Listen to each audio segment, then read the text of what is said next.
I'm Dr. Beverly Yuen Thompson, and this is Sociology of Deviant Behavior. In this section, we're going to be talking about Sarah Thornton's book, Club Cultures.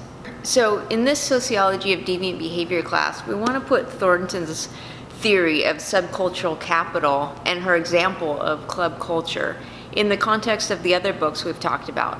We've talked about Howard Becker's book, The Outsider. We've talked about Stanley Cohen's book, Moral Panics. We've talked about Irving Goffman's book, Stigma. The most important sociological key term for us to consider out of her book is the subcultural capital. So we're focusing on 3 different chapters of Sarah Thornton's book. And the first one is Chapter 1, The Distinctions of Culture Without Distinction. So first of all, she talks about the concept of taste and distinction. And so there's different kinds of clubs. There's subcultural clubs, there's mainstream clubs. And so how do these different kinds of nightlife institutions distinguish themselves from each other? Club cultures are also located in a time and place. And so what is the significance of this fluid boundary of the time constraints on these club cultures?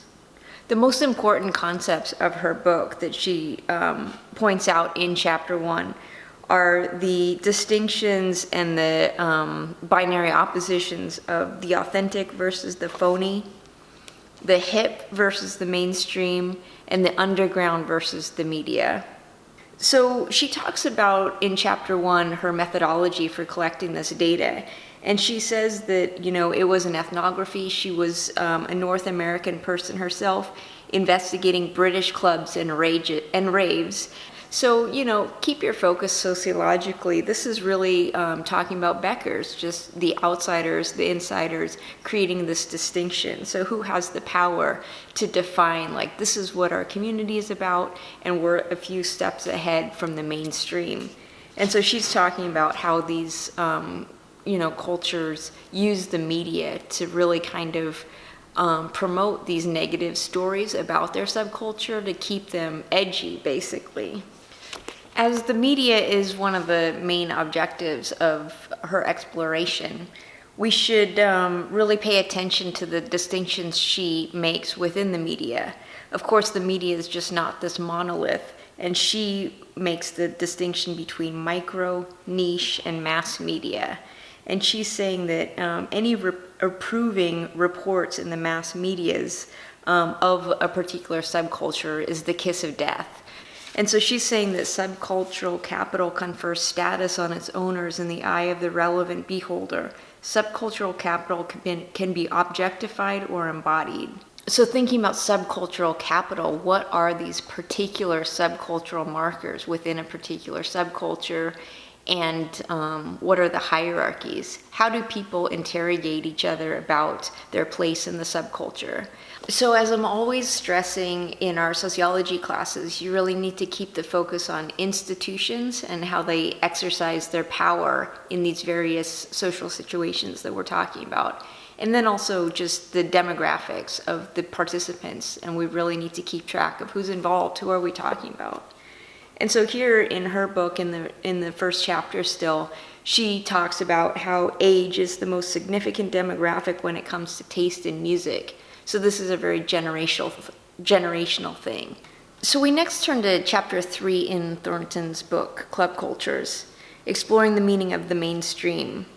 So she's basically saying that there are no distinct cultures of the mainstream and the subculture, and that she went to many, many different clubs and many different events, and that there's always quite a mix of people within that room. But she's also pointing out in this chapter that when a subculture becomes,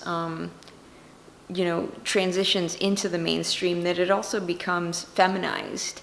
And this is especially true of club culture, she's saying, and that especially dancing is really associated with women, and it's a leisure activity that women really participate in large numbers, and especially if you consider other leisure activities that men really outnumber women in, such as going to sporting events or playing video games, stuff like that.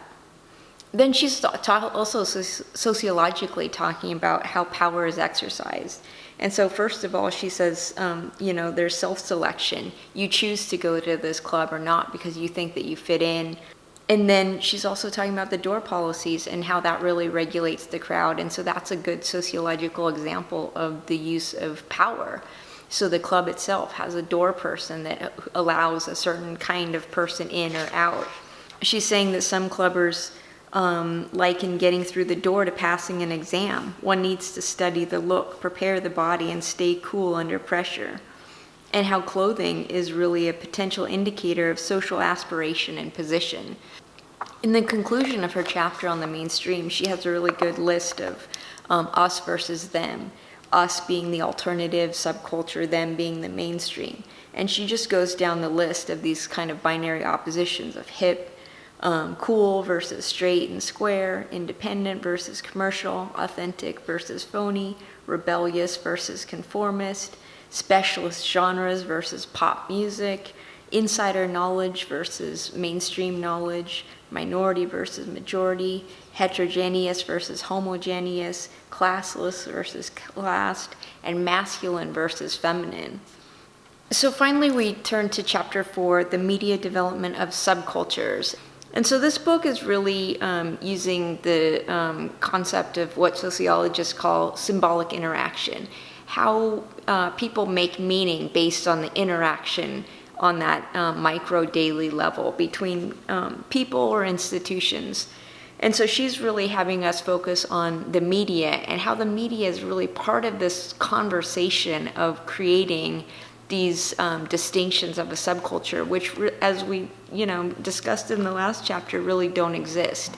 And so what we're talking about isn't a real thing, but rather how people portray it, how people talk about it, how people represent it in the conversations they have and the words they use, but also just on these media representations themselves.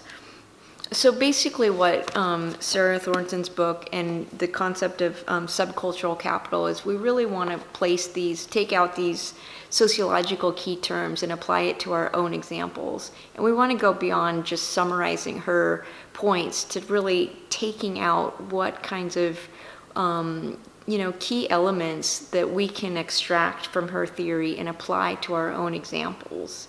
And then to put her discussions of subcultural capital into the series of books that we've already read.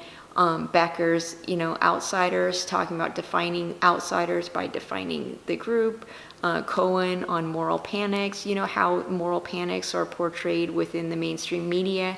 And then thinking about Irving Goffman and how stigma is created within these interpersonal actions, and how stigma is also used within these kinds of media representations that we're talking about.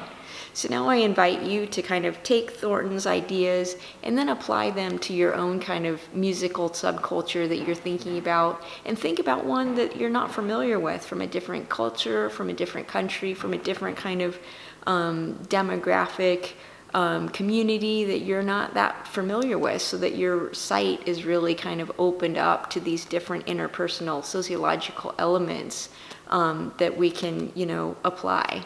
So thank you for watching.